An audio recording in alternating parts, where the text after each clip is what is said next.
नमस्कार। एनटिभी कोहलपुर समाचारमा स्वागत छ।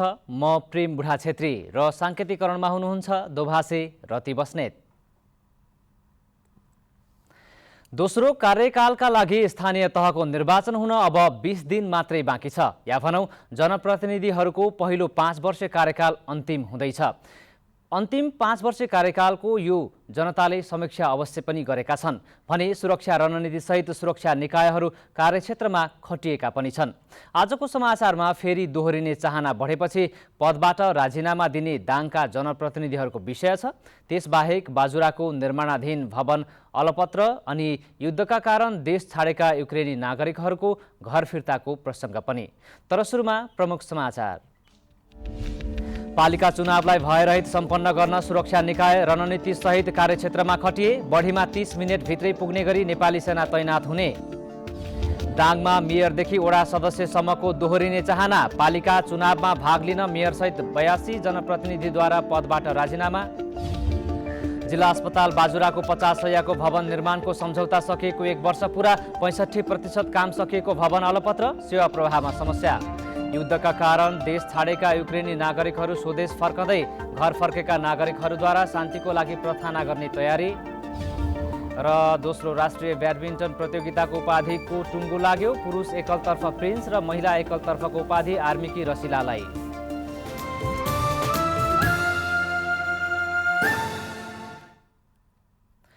समाचार अब विस्तारमा। वैशाख 30 मा हुने पालिका चुनावलाई धाँधली र भयरहित तवरमा सम्पन्न गराउन सुरक्षा संयन्त्रहरूले आवश्यक सुरक्षा रणनीति तयार गरी कार्यक्षेत्रमा होमिएका छन्। सुरक्षा टोलीले अहिले मतदान स्थल र मतदान केन्द्रको सूचना सङ्कलन, रेकी तथा स्थलगत निरीक्षणको काम गरिरहेका छन् भने निर्वाचन गतिविधि सुरु भएको क्षेत्रमा आवश्यक सुरक्षा प्रदान गर्न खटिसकेको छ। निर्वाचन निष्पक्ष, भयरहित र शान्तिपूर्ण रूपमा सम्पन्न गराउन एकीकृत तथा छुट्टा छुट्टै रणनीतिक सुरक्षा योजना निर्माण गरी संयन्त्र परिचालन भएको गृह मन्त्रालयले जनाएको छ। यसपालिको निर्वाचनमा नेपाल प्रहरीले 65,000 भन्दा बढी जनशक्ति निर्वाचन सुरक्षार्थ खटाउने भएको छ।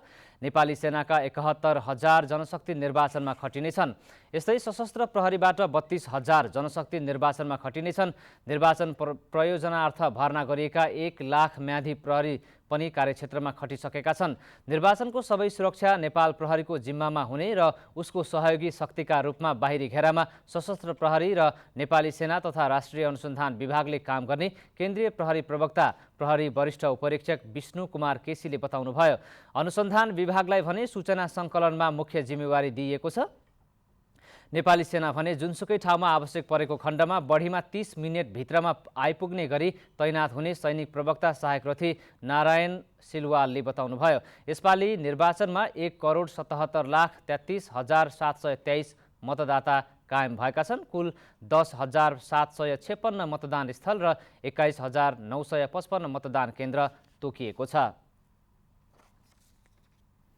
निर्वाचन आयोगले 6 वटा महानगरपालिका र 4 वटा नगरपालिकाको मतपत्र उम्मेद्वारहरूको अन्तिम नामावली प्रकाशित भएपछि मात्रै छाप्ने भएको छ। 6 वटा महानगरपालिका र भक्तपुरका 4 वटा नगरपालिकाको मतपत्र उम्मेद्वारको अन्तिम सूची प्रकाशित भइसकेपछि मात्र छापिनेछ। अन्तिम नामावली प्रकाशित भएपछि मतपत्र छाप्दा दलहरूले आफ्नो उम्मेद्वार उठाएको ठाउँ पदमा मात्रै चुनाव चिन्ह रहनेछ। आज आयोगमा आयोजित पत्रकार सम्मेलनमा बोल्दै प्रमुख निर्वाचन आयुक्त दिनेश कुमार थपलियाले निर्वाचन आचार संहिताको पूर्ण रूपमा पालना गर्न आग्रह गर्नुभयो। वैशाख 30 गते हुने पालिका चुनावमा दोहोरिने चाहनाले दाङका मेयरसहित 82 जना जनप्रतिनिधिले पदबाट राजीनामा दिएका छन्। पुनः उम्मेदवारीको आकांक्षा राख्दै मेयर, वडा अध्यक्षसहित 82 जना जनप्रतिनिधिले राजीनामा दिएका हुन्। निर्वाचन आचार संहिता 2078 को दफा 36 अनुसार बहालवाला जनप्रतिनिधिले पालिकाको कुनै पनि पारिश्रमिक सुविधा पाउने गरी लाभ पदमा नरहेको उद्घोष गर्नुपर्ने र उम्मेदवारी दिनु अघि नै राजीनामा दिनुपर्ने व्यवस्था गरेको छ। त्यही व्यवस्था बमोजिम दाङमा पनि मेयर, वडा अध्यक्ष, सदस्य र जिल्ला समन्वय सदस्य गरी 82 जना जनप्रतिनिधिले राजीनामा दिइसकेका हुन्। घोराहीमा नगर प्रमुख नरुलाल चौधरी सहित अरू थप 2 जना वडा सदस्यले राजीनामा दिएका छन्। यस्तै तुलसीपुर उपमहानगरपालिकामा 10 वडा अध्यक्ष र 15 सदस्यले राजीनामा दिएका प्रमुख प्रशासकीय अधिकृत मोहन पौडेलले जानकारी दिनुभयो। लमही नगरपालिकाका 1 वडा अध्यक्ष र 2 सदस्यले राजीनामा दिएका छन्। गडवाका वडा अध्यक्ष र सदस्य गरी 19 जना, राप्ती गाउँपालिकाका 18, दङ्गी शरणका 3, शान्तिनगरका 1, बबई गाउँपालिकाका 4 र बङ्गलाचुलीका 6 जना जनप्रतिनिधिले अहिलेसम्म पदबाट राजीनामा दिइसकेका छन्। देशमा सङ्घीयता आइसकेपछि स्थापना भएको पहिलो स्थानीय तहको 5 वर्षीय कार्यकाल अन्तिम चरणमा छ। पछिल्लो 5 वर्षलाई स्वयं जनप्रतिनिधि अनि स्थानीयहरूले पनि कसरी लिएका छन् भन्ने विषय समीक्षाको पाटो हो। कैलालीको गोदावरी नगरपालिका सुदूरपश्चिम प्रदेशको राजधानी भएको स्थानीय तह पनि हो। त्यसैले यो स्थानीय तहको विकासको बारेमा सबैलाई चासो भइरहन्छ।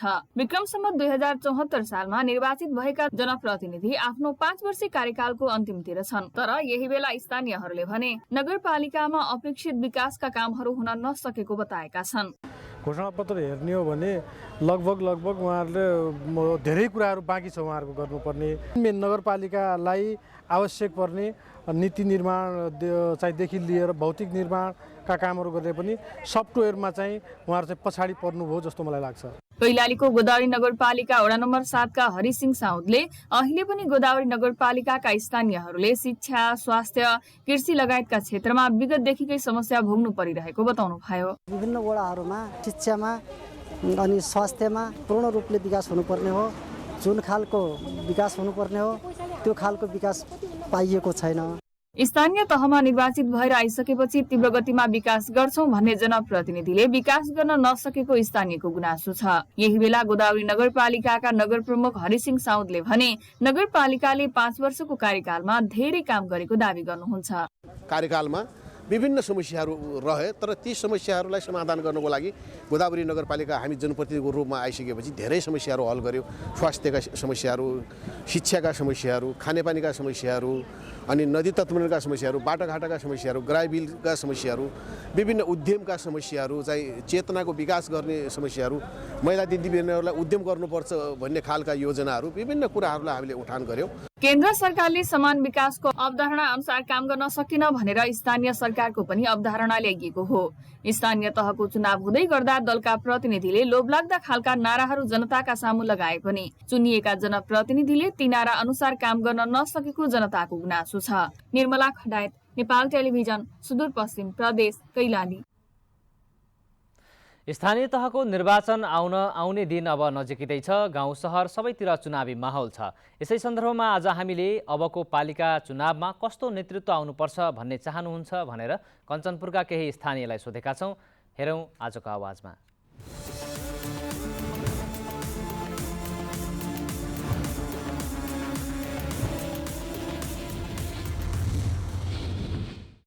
अबको यो हाम्रो स्थानीय तहको चुनावमा हामीले चाहिँ नि जति हेर्नुपर्ने पार्टीहरूको चाहिँ अभिगत योभन्दा अघिल्लो चुनावमा हेरिसक्यौँ। अब यो आउँदो चुनावमा हामी चाहिँ नि पार्टी पक्षमा नगएर व्यक्ति पक्षमा जान्छौँ। हाम्रो स्थानीयको चुनावमा हाम्रो गाउँको विकास जसले गर्छ, गाउँको भलो गर्ने, गाउँको विकास गर्ने र गाउँको चाहिँ हित सोच्ने व्यक्तिलाई हामी भोट दिन्छौँ। हामी चाहिँ स्थानीय चुनावमा कुनै पार्टी पक्षमा नजाने पक्षमा छौँ। यो पहिला पार्टीको मान्छेलाई भोट दिन्थ्यो। पार्टीको मान्छेले आफ्नो मान्छेलाई घुसाउने गर्नुहुन्छ। त्यही भएर अहिले चाहिँ राम्रो व्यक्ति छानेर भोट दिने हो। हाम्रो देश विकास गर्ने, दुखी गरिबलाई सबैलाई समेटेर हेर्ने मान्छेलाई भोट दिने हो। आफ्नो होइन राम्रो मान्छे छान्ने होइन, जसले आफ्नो स्थानीय तहको अब हुन्छ नि गाउँ टोलको विकास गरोस्, त्यस्तो मान्छे चाहिन्छ। जितेको नेताले आफ्नो स्थानीय आफ्नो नगरको विकास गर्नु पर्यो। सबैलाई समान व्यवहार देखाउनु पर्यो। त्यो मेरो हो, त्यो पराए, त्यो उस्तो भन्न मिल्दैन। कोही हेर्दैन फेरि जितेपछि त आफ्नो बुढी भएर घर बनाए बस्छ थपक्क हुन्छ कि नै।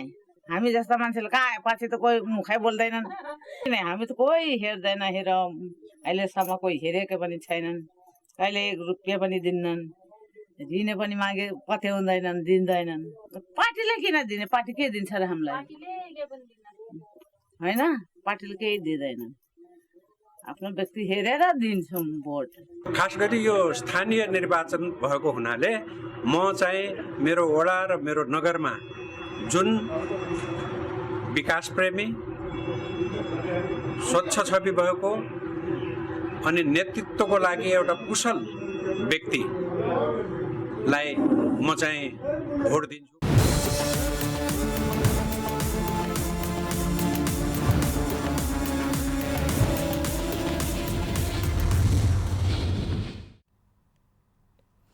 समाचारको क्रम जारी नै छ। अहिलेलाई एकैछिनको विश्राम।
विश्रामपछि समाचारमा पुनः स्वागत छ। अब बाँकी समाचार। दाङमा उपल्लो तहमा बीचमै कक्षा छाड्ने प्रवृत्तिले शैक्षिक उपलब्धिमा प्रभाव पार्न थालेको छ। उच्च शिक्षा अध्ययन हुने क्याम्पसहरूमा कक्षा छाड्ने समस्या बढ्दै गएपछि समग्र शिक्षा क्षेत्रमा चिन्ता थपिएको हो। गत वर्ष देउखुरी बहुमुखी क्याम्पसको स्नातक तह प्रथम वर्षमा 662 जना विद्यार्थी भर्ना भए, तर वार्षिक परीक्षामा भने 555 जना मात्रै विद्यार्थी सहभागी भए। 107 जना विद्यार्थीले बीचमै कक्षा छोडेको पाइयो। यसरी माथिल्लो तहमा बीचमै कक्षा छाड्ने प्रवृत्ति बढ्दै गएको देखिएको छ। पठन संस्कृतिमा आएको ह्रास र बेरोजगारी समस्याले माथिल्लो तहमा बीचमै कक्षा छाड्ने प्रवृत्ति बढ्न थालेको एक अध्ययनले देखाएको छ। देउखुरी बहुमुखी क्याम्पस एमएड चौथो सेमेस्टरमा अध्ययनरत विद्यार्थीले गरेको अध्ययनबाट माथिल्लो तहमा बीचमै कक्षा छाड्ने प्रवृत्ति बढेर गएको देखिएको विद्यार्थी छत्र चौधरीले बताउनुभयो। भर्ना भइसकेपछि कुनै पनि तह पुरा नगरिकन धेरै विद्यार्थीहरू पढाइ छाडेको हामीले यो अध्ययनबाट पत्ता लगाएका छौँ। विद्यार्थीले हासिल गर्ने सिप प्राप्त गर्ने अवसर, अभिभावकले शैक्षिक संस्थाप्रति हेर्ने दृष्टिकोण लगायतका प्रवृत्तिले माथिल्लो तहका शैक्षिक संस्थामा विद्यार्थी ड्रप आउटका समस्यासँग सम्बन्ध राख्ने गर्दछ। प्राप्त गरेका ज्ञान सिप समाजमा खपत हुन सक्छ कि सक्दैन भन्ने विषयमा महत्त्वपूर्ण रहेको इपिएम विषय विभागीय प्रमुख तेजबहादुर कंवरले बताउनुभयो। हामीले प्राप्त गरेको जुन ज्ञान सिप त्यो समाजमा, त्यो मार्केटमा खपत हुन सक्छ कि सक्दैन त भन्ने सन्दर्भ भनेको महत्त्वपूर्ण हो। बेरोजगारी समस्याले गर्दा माथिल्लो तहमा विद्यार्थीले बीचमै कक्षा छाड्ने गरेका हुन्। सैद्धान्तिक विषयको मात्रै अध्ययन गरिने तर सिप हस्तान्तरण हुन नसक्दा शैक्षिक बेरोजगारीको समस्या बढ्दै गएको छ। बेरोजगारीको समस्या समाधान गर्दै विद्यार्थीमा सिप हस्तान्तरण गर्नतर्फ ध्यान दिनुपर्ने क्याम्पस सञ्चालक समितिका अध्यक्ष गणेश कुमार चौधरीले बताउनुभयो। यही बेरोजगारले गर्दाखेरि हाम्रो विद्यार्थी सङ्ख्याहरू पढ्न आएनन्, विदेशी क्रम बढी भयो होइन, बाहिर जाने क्रम बढी भयो। माथिल्लो तहमा बढ्दै गएको ड्रप आउटको समस्या समाधान गर्न सरकार र निकायले ध्यान दिनुपर्ने देखिन्छ। दशरथ घिमिरे, नेपाल टेलिभिजन, लुम्बिनी प्रदेश, दाङ।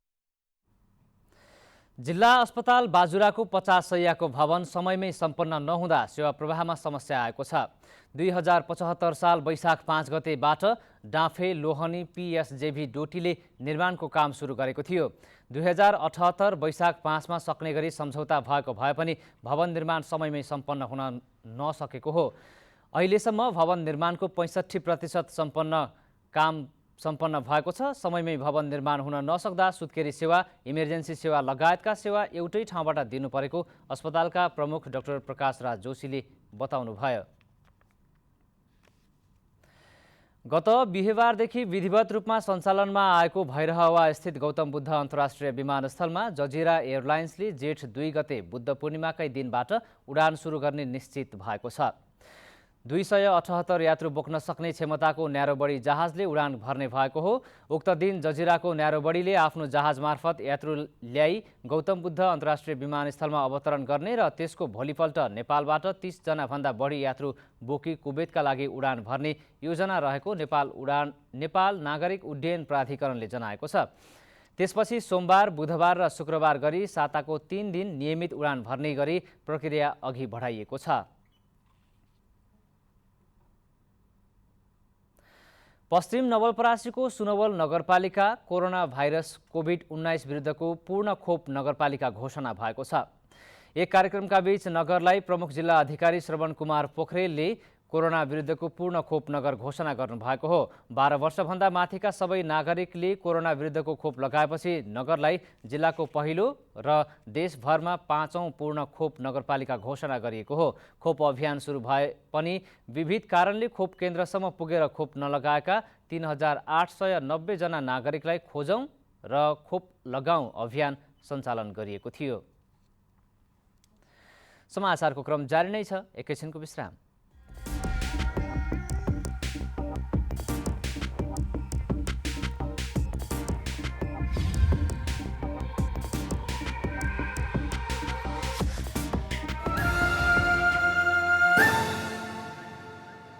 केही नयाँ, केही फरक।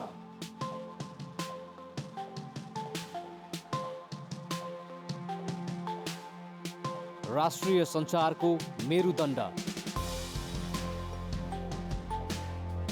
नेपाल टेलिभिजनको प्रादेशिक च्यानल एनटिभी कोहलपुर। पश्चिम नेपालको लुम्बिनी, कर्णाली र सुदूर पश्चिमको एकमुष्ट आवाज। सत्य समाचार, तटस्थ विचार। कार्यक्रममा मौलिकता, समावेशिता र विकासमा विस्तार। डिजिटल दुनियाँमा तपाईको विचार र भावनालाई संसारसँग जोड्दै एनटिभी कोहलपुर। सूचना, शिक्षा र मनोरञ्जनको यो यात्रा हो समृद्धिको।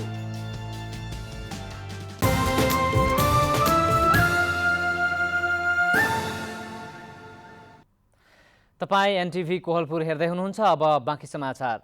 नेपालमा आज थप 18 जनामा कोरोना भाइरसको संक्रमण पुष्टि भएको छ। 4947 जनाको कोरोना परीक्षण गर्दा 18 जनामा संक्रमण पुष्टि भएको हो। यही अवधिमा थप 17 जना कोरोना संक्रमण मुक्त भएका छन्।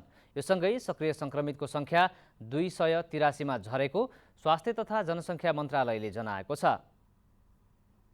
अब अन्तर्राष्ट्रिय समाचार।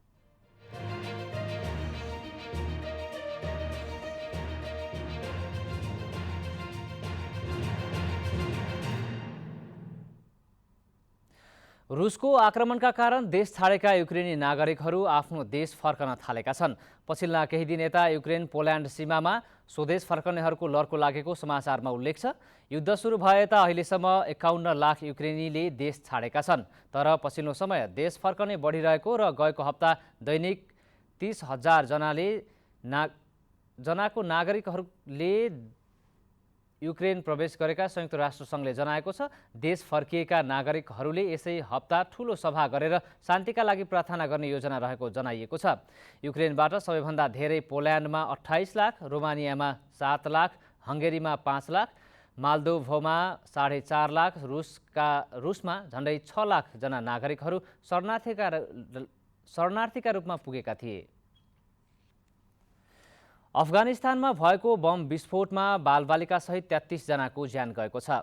कन्दुज प्रान्तको एक मस्जिदमा प्रार्थना भइरहेका बेला भएको शक्तिशाली विस्फोटमा परेर 33 जनाको ज्यान गएको र कैयौं घाइते भएका अन्तर्राष्ट्रिय सञ्चार माध्यमले जनाएका छन्।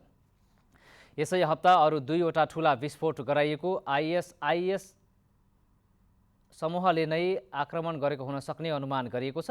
गएको वर्ष तालिबानले सत्ता कब्जामा लिए यता विस्फोटका घटनामा कमी आए पनि पछिल्लो 2 हप्ता यता भने आक्रमण फेरि बढ्न थालेको हो। अब आर्थिक समाचार।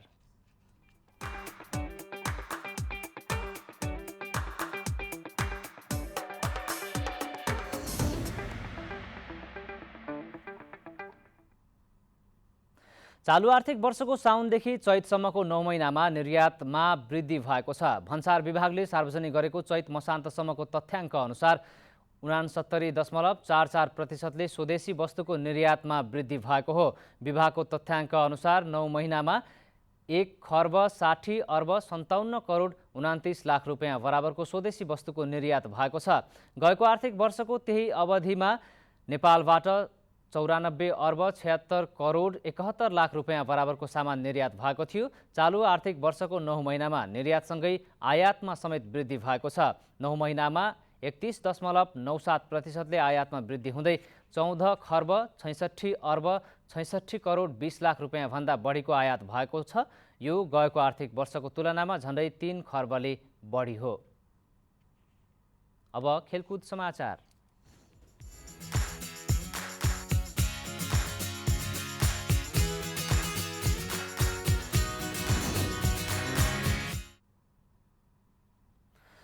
बुटोल ब्याडमिन्टन क्लबद्वारा आयोजित दोस्रो राष्ट्रिय ब्याडमिन्टन प्रतियोगिताको पुरुष एकलतर्फको उपाधि वीरगञ्ज एग्रोका प्रिन्स दाहाल र महिलातर्फको उपाधि आर्मीकी रसिला महर्जनले जित्नु भएको छ। आज भएको फाइनल खेलमा प्रिन्सले आर्मीका प्रफुल्ल महर्जनलाई र रसिलाले सशस्त्र प्रहरीकी जेसिका गुरुङलाई पराजित गर्नुभएको हो। यस्तै पुरुष डबलतर्फको उपाधि आर्मीका प्रफुल्ल महर्जन र रुकेश महर्जनको जोडीले चुमेको छ। एपिएफका दिपेश धामी र विजित थापा मगरको जोडीलाई उपविजेतामा उहाँहरूले रोक्नु भएको हो। यसैगरी आज भएको भेटरान 45 वर्ष माथि समूहबाट कास्कीका नरबहादुर गुरुङ र शम्भु कुमार श्रेष्ठको जोडीले सोझो सेटमा उपाधि जितेको छ। यस्तै भेटरान्स 55 वर्ष माथिकाकोमा कैलालीका सुरेश बम र विष्णुलाल श्रेष्ठको जोडीले उपाधि रक्षा गरेको छ। प्रतियोगितामा विजेता उपविजेताहरूलाई नेपाल ब्याडमिन्टन सङ्घका केन्द्रीय अध्यक्ष रामजी बहादुर श्रेष्ठ र बुटवल ब्याडमिन्टन क्लबका अध्यक्ष गोपाल टण्डनले पुरस्कार, मेडल तथा प्रमाणपत्र प्रदान गर्नुभयो। 4 दिनसम्म सञ्चालित प्रतियोगितामा विभागीय टिमसहित राष्ट्रिय स्तरका 92 टिमको सहभागिता रहेको थियो।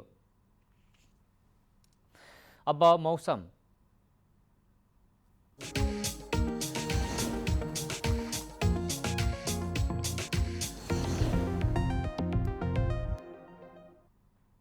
आज देशका पहाडी भूभागमा आंशिक बदली रही बाँकी भूभागमा मौसम सामान्यतया सफा रह्यो। यस्तै आज राति देशका पहाडी भूभागमा आंशिक बदली रही बाँकी भूभागमा मौसम सामान्यतया सफा रहनेछ। अब मौसम सम्बन्धी थप विवरण।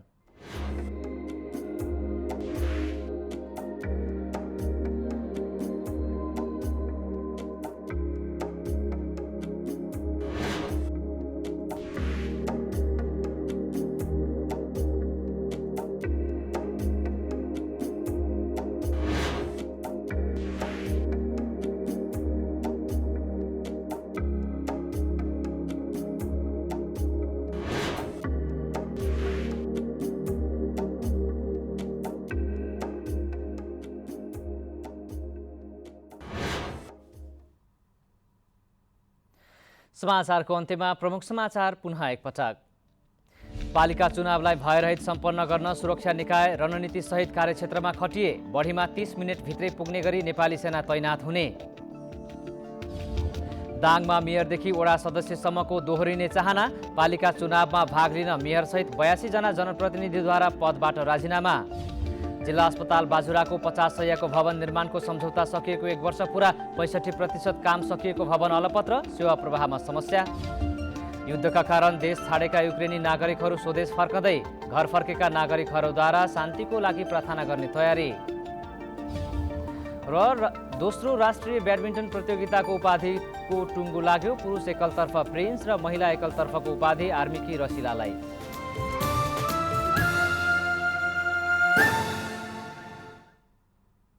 हवस् त अहिलेलाई समाचारको सिलसिला यति नै। बिदा दिनुहोस्। नमस्कार।